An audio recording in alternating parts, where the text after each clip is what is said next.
Basile, votre application de recherche immobilière, présente Sud Radio, parlons IMO, Sylvain Lévy-Valency. Il est 9h22 sur Sud Radio jusqu'à 10h. Nous parlons de votre logement, si tant est que vous arriviez à vous en procurer un. On parlera peut-être du ministre du Logement, si tant est que nous arrivions à nous en procurer un aussi. On verra s'il est annoncé aujourd'hui ou demain. Bonjour Sylvain Lévy-Valency. Bonjour Jean-Marie et bonjour à tous. Fondateur de Radio IMO. On vous retrouve tous les samedis sur Sud Radio au programme aujourd'hui. Voilà, on va être ravis de vous parler encore une fois d'immobilier. Effectivement, vous l'avez dit Jean-Marie, difficultés d'accès au logement. On va parler du domaine locatif avec un grand professionnel et des difficultés encore d'accès au marché de la location. Nous allons recevoir Olivier Safar, le président de l'UNIS Île-de-France et Grand Paris. Et puis on répond aux questions que nous ont posées nos auditeurs sur le standard de Sud Radio, sur le répondeur plus précisément 0826 300 300, parce que l'immobilier, ça vous concerne. On va parler de l'emprunt des seniors, qui est un vrai sujet. Est-ce qu'on peut comment emprunter on fait quand on arrive à la retraite, qu'on a fini de payer sa maison, qu'on veut réemprunter?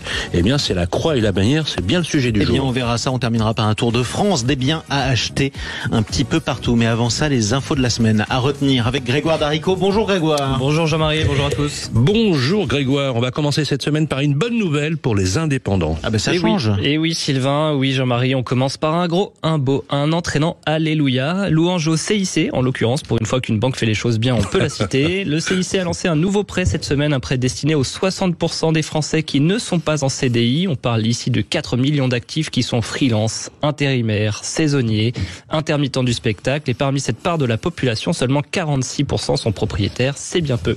Alors pourquoi il était difficile, finalement si difficile d'emprunter sans un CDI? Eh bien les critères d'admission, Sylvain, pour un dossier hors CDI sont plus drastiques. Les banques pouvaient prêter de l'argent si vous étiez indépendant, mais il vous fallait un dossier en béton armé, pour reprendre vos propos de la semaine dernière. On pouvait avoir un dossier qui passait en CDI et qui pouvait ne pas passer si vous étiez en CDD. Le CDI était progressivement devenu le critère d'obtention du prêt immobilier. Et l'offre du CIC, elle tombe à pic puisqu'elle permet même de moduler ses mensualités en fonction de vos revenus qui peuvent fluctuer si vous êtes indépendant, par définition. Les échéances de remboursement aussi peuvent diminuer ou augmenter de plus ou moins 50% sur 1 à 4 mois, une fois par an, sans frais ni justificatif. Alors si je vous écoute bien, c'est plutôt une bonne nouvelle pour les indépendants. Ouais, c'est une très bonne nouvelle, Sylvain. Une bonne nouvelle aussi que les conditions s'assouplissent un peu. Une bonne nouvelle aussi parce que la France compte de plus en plus de travailleurs indépendants, plus de 4 millions d'actifs, c'est ce que je vous ai dit en début de journal. Un chiffre qu'a communiqué l'URSSAF récemment. L'organisme a communiqué aussi sur des revenus des indépendants qui sont en hausse. Et pour votre parfaite information, sachez qu'entre 2009 et 2020, le nombre de freelance a augmenté de 92% en France. Une tendance qui n'est pas prête de s'arrêter si l'on en croit les projections faites sur les années à venir. Après l'emprunt, Grégoire, on va nous parler d'impôts. Oui, Sylvain. Comme des millions de Français, vous avez peut-être reçu la douloureuse. Je veux bien évidemment parler de l'avis d'imposition parce que, disons-le clairement, ça fait mal. Et je vous propose une solution pour alléger la note et surtout les reliquats d'impôts sur le revenu qui vous reste à régler, ainsi que, pour les plus fortunés d'entre vous, l'impôt sur la fortune immobilière, l'IFI. Il existe des solutions pour alléger votre fiscalité et l'une d'elles est l'investissement dans une foncière solidaire avant la fin 2024. Eh ben, on va tous se poser la question, qu'est-ce qu'une foncière solidaire, Grégoire? Alors vous vous en souvenez peut-être, Sylvain, Jean-Marie, on avait parlé de ce thème la saison dernière. Pour rappel, il s'agit de permettre aux ménages les plus modestes d'accéder à la propriété. En fait, ce dispositif repose sur la dissociation du bâti, c'est-à-dire les murs, et du foncier, donc le terrain.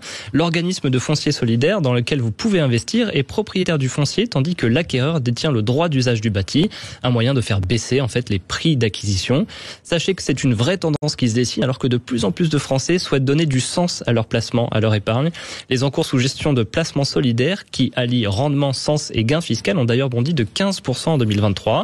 En souscrivant à des titres d'une foncière solidaire, vous pouvez bénéficier d'une réduction d'impôt de 18% du montant versé, un montant qui est pris en compte dans la limite de 50 000 € pour une personne seule et 100 000 € pour des contribuables en couple. Attention toutefois, vous devez conserver vos parts pendant 7 ans au risque de vous exposer à un redressement fiscal. Parmi les établissements que vous pouvez trouver, citons la foncière ESUS, dirigée par Mathieu Guerchou, le cofondateur de la start-up Vasco que nous avions reçu sur notre plateau. Alors direction le marché de l'immobilier, ancien maintenant Grégoire, avec des prix qui continuent de baisser. Est-ce que c'est une bonne nouvelle? Alors, c'est l'indice notaire INSEE qui vient d'être publié et les prix d'anciens effectivement continuent de baisser. Une baisse des prix qui s'est tout de même atténuée au deuxième trimestre 2024 à moins 0,5% après une première baisse de moins 1,5% au premier trimestre 2024 et moins 1,8% au quatrième trimestre 2023. Si l'on regarde sur un an, cette fois, une baisse de 4,9% d'après l'indice notaire INSEE et surtout 4 trimestres consécutifs de baisse. Le problème, c'est que cette baisse ne rime pas du tout avec une hausse des transactions. Le nombre de transactions réalisées dans l'ancien au cours des 12 derniers mois est estimé à 792 000, un recul qui a débuté fin septembre 2021 et qui ne s'est quasiment pas arrêté depuis. Alors, à propos d'ancien, on va parler d'une vente insolite, on va dire plus que singulière. Oui, Sylvain, et un petit coup de gueule même pour la vente à Biarritz d'un appartement de 68 mètres carrés pour 3 millions d'euros. Alors, un appartement bien situé, oui. C'est dans la fameuse villa Belsa, vous savez, ce monument emblématique si souvent présent sur les cartes postales de la ville. Oui, enfin... C'est énorme. C'est la fameuse villa de style néo-médiéval qui est située entre le Rocher de la Vierge et la célèbre Côte des Basques. Il n'empêche qu'avec cette vente, on atteint des sommets à 45 220 € le mètre carré dans une ville connue pour la difficulté à s'y loger. Une vente qui est totalement irrationnelle, je suis d'accord avec vous Jean-Marie, qui ne représente pas, heureusement, la politique menée par la ville contre la location saisonnière, une politique qui a commencé à porter ses fruits et un marché qui se rééquilibre petit à petit. Allez, 3 millions d'euros pour 60 mètres carrés. Tout à fait. On achète plus l'emplacement et la vue que le logement. Non, mais c'est un scandale. C'est un scandale, vraiment. Vous savez combien vous avez de Basques qui trouvent pas de logement, des jeunes Basques? C'est lamentable. Bref. Allez, restez avec nous sur Sud Radio à suivre. On parle IMO, toujours avec Sylvain Lévy-Valency. Au programme ce matin, vous recevez votre invité. On va recevoir Olivier Saffard, le président de Nice, Grand Paris et Île-de-France, et on va évoquer les difficultés d'accès au marché de la location. Et vous voyez, c'est difficile. Bon, on essaiera peut-être d'en trouver à Biarritz, on verra. À tout de suite. Basile, votre application de recherche immobilière, présente Sud Radio, parlons IMO, Sylvain Lévy-Valency. Jusqu'à 10h, nous parlons de votre logement avec le fondateur de Radio IMO, Sylvain Lévy-Valency, et son invité. Merci Jean-Marie. Bonjour Olivier Saffard. Bonjour à tous. Vous êtes le président de l'UNIS Île-de-France et Grand Paris. Vous êtes un syndicat majeur en France et vous représentez aujourd'hui 1/5 de la population française en Île-de-France. Vous regroupez quasiment tous les métiers de l'immobilier. Et je vous propose, Olivier, avec vous, de faire un focus sur les difficultés graves que vivent les Français sur l'accès au marché locatif. Si je vous demandais, là, comme ça, spontanément, de faire un constat quelques semaines après la rentrée. Quelques semaines après la rentrée, toujours le marasme, la crise, et on ne voit pas aujourd'hui de sortie telle qu'on l'imaginait après des Jeux Olympiques qui ont été extraordinaires. Je le dis, pourquoi ? Parce qu'on s'attendait, nous, à un redémarrage de l'activité avec des produits qui seraient sur le marché pour pouvoir les offrir à nos clients. Or, aujourd'hui, quand on a 1, 2, 3, 4, 5 appartements à louer, c'est peu. Et derrière, on a en moyenne 50 candidats par dossier. Et ça, c'est un choix qui est quand même un peu violent. Alors, avec la pénurie de biens loués, on a vu pour une offre à la location, il y a 400-500 appels. Ça commence à devenir vraiment délirant. Il y a de plus en plus de candidats, quand on les interroge, ils sont prêts à tricher en falsifiant leurs documents dans leur dossier. Le bulletin de salaire, l'avis d'imposition, bien sûr, il faut pas le faire, mais pourquoi c'est loin d'être une bonne idée? Il faut vraiment dissuader les candidats de le faire. Alors, il faut dissuader les candidats de le faire parce que nous sommes là pour vérifier justement tous ces points-là. Et je rappelle qu'aujourd'hui, il y a des plateformes spécifiques, on va pas faire de publicité pour celles-là, pour vérifier effectivement que les dossiers sont corrects, que les déclarations d'impôts sont bien les bonnes et de la bonne personne, que la fiche de paye correspond bien évidemment à la personne que l'on a en face de nous. Vous dire qu'on a eu des exemples où on a eu des fiches de paye,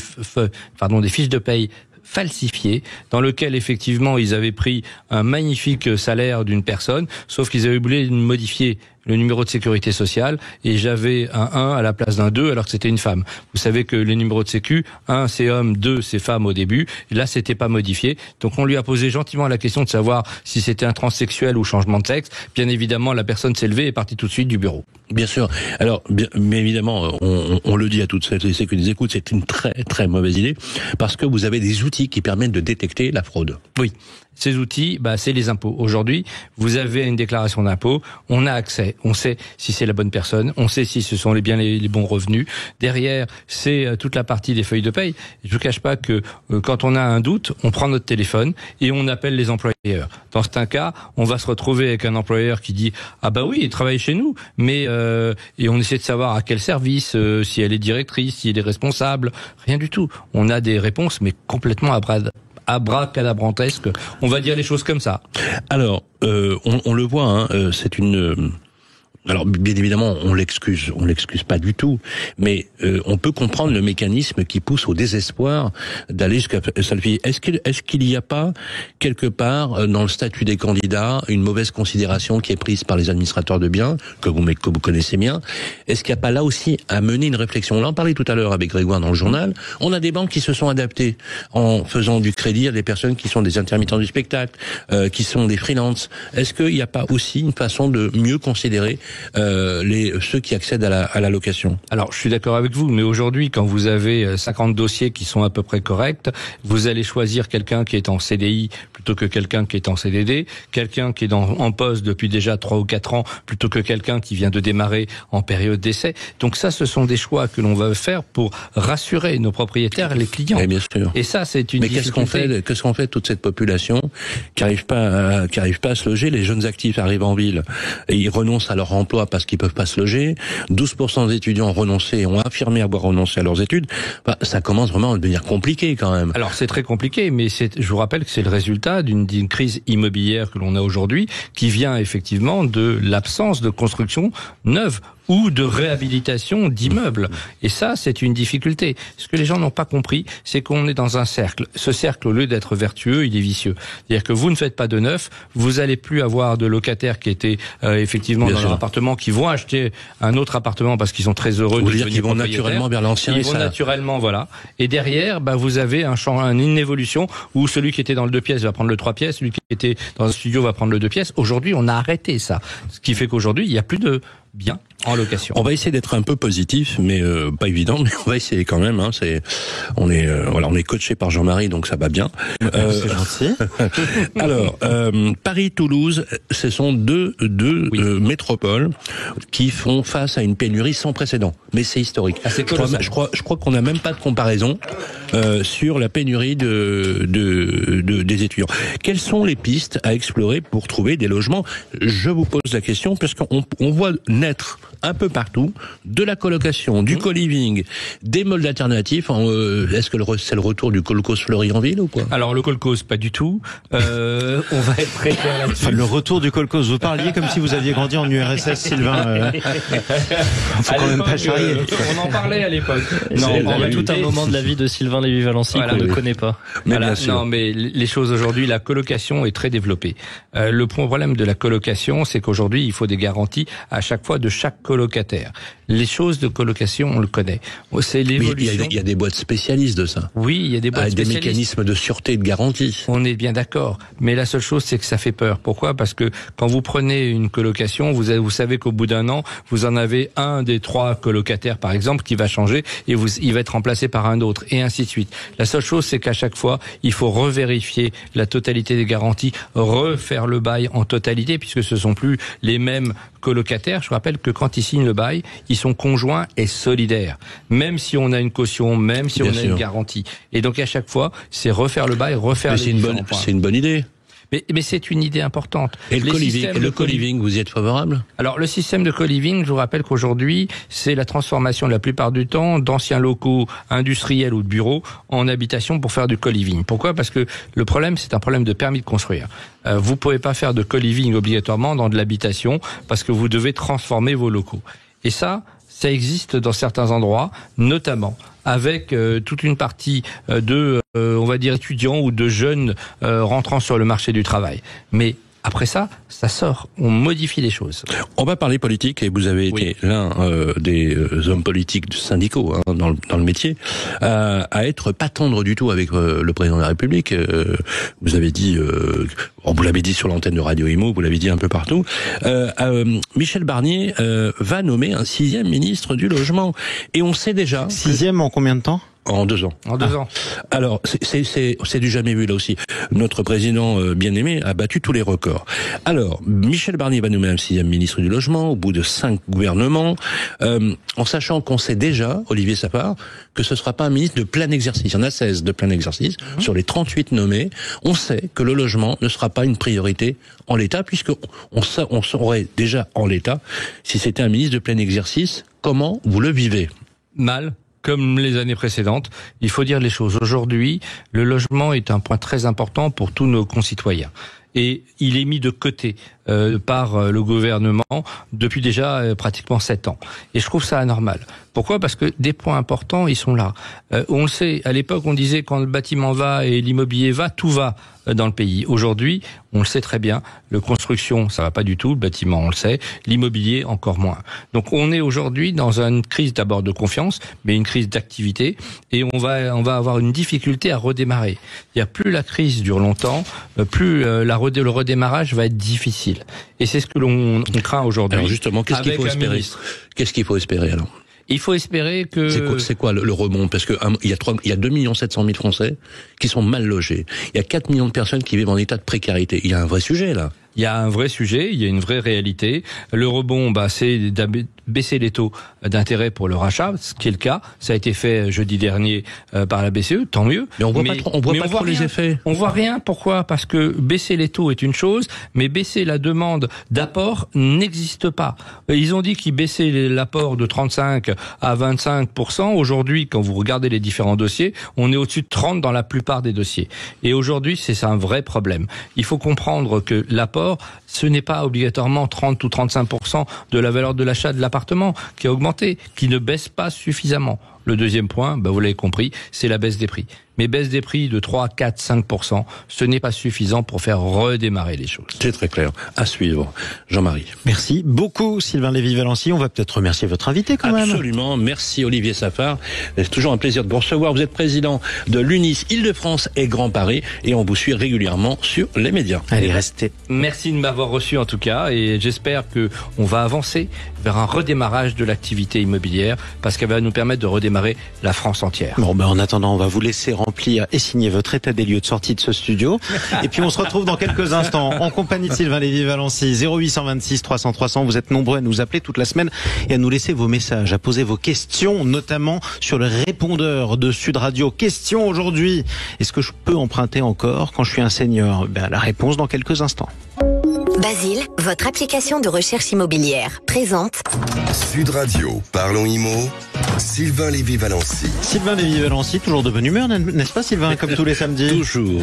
On parle de votre logement, on essaie de vous remonter le moral, c'est pas facile d'en trouver. C'est pas facile aussi de trouver les moyens de se procurer des nouveaux logements. Tiens, tout de suite, on va écouter le répondeur de Sud Radio.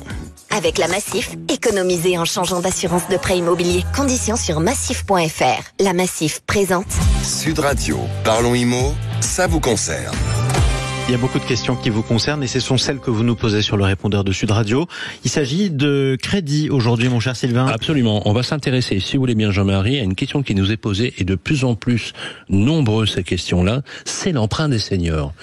Comme vous le savez, le nombre de personnes et le vieillissement de la population est un vrai sujet et l'emprunt des seniors est une question qui nous a été posée d'ailleurs avec Grégoire sur le répondeur de Sud Radio. C'est Jean et sa femme Mireille qui nous ont écrit. Oui, Jean et Mireille, en fait, ils nous ont laissé un message. Ils sont tous jeunes retraités, ils ont 65 ans tous les deux, ils viennent de déménager. Après plusieurs années passées en région parisienne, ça y est, ils ont décidé de quitter la grisaille pour le soleil de la Côte d'Azur. Franchement, personne ne les jugera pour cette décision qui paraît pleine de bon sens. Et vous l'avez compris, on va parler d'emprunt des plus de 60 ans, une situation qui ne concerne personne sur ce plateau. Mais forcément, avec ce changement de vie vient le changement de logement. Ils étaient propriétaires. Ça approche. Oui, c'est dans pas longtemps, mais ça ne concerne personne encore. Ils étaient propriétaires, ils vendent donc leur appartement et veulent acheter. Ils ont un apport et se rendent bien compte des difficultés pour les seniors à emprunter de l'argent correctement. Donc j'ai décidé d'appeler un expert pour nous aider à y voir plus clair. Et pour répondre à nos questions, nous avons le plaisir d'accueillir Alexis Rouessé. Vous êtes CEO de Arago. Bonjour Alexis. Bonjour Grégoire, Sylvain et Olivier. Oui, je suis CEO d'Arago et heureux d'être avec vous. Mais bienvenue sur Sud Radio en tout cas. Alors Alexis, est-ce que vous pouvez nous présenter Arago en quelques mots s'il vous plaît ? Oui, Arago c'est une entreprise régulée qui construit et distribue des produits financiers innovants. On s'adresse principalement à des publics qui sont tenus à l'écart du système bancaire traditionnel. En premier lieu, on s'occupe des retraités avec une offre de prêt bancaire destinée aux plus de 60 ans. Alors justement, est-ce que on peut voir avec vous la situation de l'emprunt des seniors dans notre pays en 2024 ? Concrètement, jusqu'à quel âge on peut emprunter de l'argent pour acheter un logement ? Alors, comme vous l'avez dit, la situation est intéressante. Alors d'abord, ils étaient 5 millions de retraités en 81, 17 millions aujourd'hui, 23 millions en 2050. Waouh. Et les seniors ont beaucoup de projets. heureusement, et plein de besoins. Il y a 65% qui estiment que leur pension ne suffira pas pour vivre correctement à la retraite. Donc, et ils peuvent, on va le dire clairement, pratiquement pas emprunter. En fait, officiellement, il n'y a pas de limite d'âge pour emprunter. Oui. Dans les faits, c'est différent. Mais évidemment, parce que l'espérance de vie est plus limitée quand on a un âge avancé. À partir de là, il faudra rembourser beaucoup plus et beaucoup plus vite, quoi. Puis ça coûte surtout beaucoup plus cher. Exactement. En fait, les banques attendent un remboursement final vers 75-85 ans. Donc, c'est simple, ça vous laisse peu de temps pour rembourser. Et en plus, il y a le problème de l'assurance. Donc, à 60 ans, c'est compliqué. À 65 ans, c'est très difficile. Après 75 ans, c'est pratiquement impossible, sauf pour ceux qui ont beaucoup de moyens. Alors justement, chez Arago, vous proposez le prêt 60. Est-ce que vous pouvez nous en parler? Alors, le prêt 60, c'est assez simple. On prête entre 50 000 euros et 1 million aux emprunteurs qui mettent en garantie un bien immobilier dont ils sont et ils restent propriétaires. Il n'y a pas de remboursement. Excusez-moi, vous parlez d'un crédit hypothécaire, là? C'est à peu près ça, mais pas totalement. Alors, expliquez-nous pour qu'on comprenne bien. Il y a une grosse différence. C'est qu'en fait, il n'y a pas de remboursement de mensualité obligatoire jusqu'au décès. En revanche, il y a des intérêts, il y a des intérêts, mais comme ils ne sont pas payés tous les mois, ils s'additionnent progressivement au capital emprunté. Donc, en fait, ça change tout par rapport à tous les autres prêts. C'est que c'est pas en fonction des revenus. Il n'y a pas de problème de questionnaire santé, il n'y a pas d'assurance. Mon cher monsieur, on va être très prosaïque pour nos auditeurs. Jean et Marie ont posé une question précise. On va prendre un exemple. J'ai une maison que j'ai amortie qui vaut 400 000 euros. Oui. J'ai besoin d'emprunter 350 000 euros. C'est beaucoup pour nous.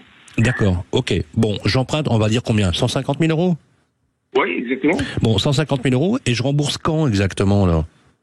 Quand vous voulez. Attendez. Et vous ne le décidez pas au début, vous le décidez quand vous voulez. Mais attendez, comment vous vivez Oui. Pardonnez-moi, mon cher, mais j'ai pas donné autant de largesse à Sylvain Lévy-Valency, je vous assure. Si vous lui donnez tout le choix des armes, c'est un bon négociateur. Donc comment ça se passe? Reprenons l'exemple. Voilà. Comment ça se passe? On reprend l'exemple. Donc, on vous prête 150 000 euros. Ouais. Là-dessus, en fait, vous avez aucune mensualité, aucun remboursement obligatoire. Et si vous voulez le faire, vous pouvez le faire, évidemment. D'accord, mais je rembourse quand alors? Et vous, en fait, ça se rembourse au plus tard, au moment de la succession. Est-ce que plus je rembourse tard, moins je rembourse cher ou pas? Non, mais vous remboursez quand vous êtes mort, là. Mais oui, on a compris, oui. Au moment de la succession. En fait, c'est ça. En fait, vous avez une table de mortalité et vous visez le décès de vos clients et puis vous remboursez sur l'hypothèque ou sur le bien, parce qu'en fait, vous ne prêtez que si la personne a amorti un bien. Exactement. Donc quand vous me dites quand vous voulez, c'est quand je veux bien mourir, si j'ai bien compris. Oui, mais le point important, c'est que nous, on n'a pas d'intérêt à que vous mouriez vite. Oui, c'est vrai, vous avez raison. Si vous mourrez au bout de 15 jours, moi, c'est plus 15 jours d'intérêt. J'ai bossé comme un âne pour 15 jours d'intérêt. Même pour le pensier de base. Olivier Sapard voulait intervenir. Moi, j'ai une question toute simple. Est-ce qu'on peut le proposer à des gens qui ont moins de 60 ans? Parce qu'aujourd'hui, si ça nous permettrait de redémarrer l'activité immobilière et le rachat, là, on est volontaire. Alors, on va prendre l'exemple classique de notre cher jeune Calment. Moins de 60 ans, on va dire 50 ans. Ça va faire un prêt de 73 ans. C'est un peu dur pour nous, là. Bon, écoutez. Ça va faire un peu long, mais ça va être vachement plus compliqué pour les gens plus jeunes. C'est pour ça qu'on ne propose pas en tout temps. On pourrait le faire. Mais en fait, c'est compliqué. On va prêter tout petit, on va prêter un tout petit montant, donc on n'est pas serein avec ça, quoi. Merci en tout cas pour cet éclairage et j'ai le regret de vous dire qu'on arrive au bout de l'espérance de vie de cette interview. En tout cas, merci à vous. Merci beaucoup, Alexis Rouessé. On rappelle que vous êtes le CEO de Arago. Exactement. Tout de suite, je vous propose de faire le tour de France, ou plutôt dans quelques instants.